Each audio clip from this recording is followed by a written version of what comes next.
cell of human care. We will share our lives to keep our liberty. And believing in its capability. As a self-reliant. First Philippine born. Fraternal Socio-Civic Organization. And capabilities of my club. To carry and pursue and ideas of the Philippine Eagles, do hereby solemnly make oath that I shall defend and uphold at all times St. Eagles Magna Carta, as well as all laws, rules and regulations duly promulgated by the Philippine Eagles and by my club.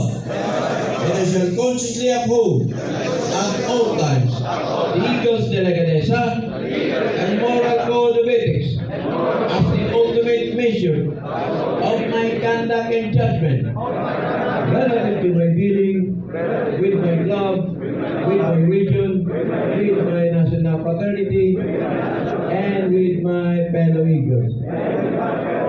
So, help me God. Congratulations mga kuya natin.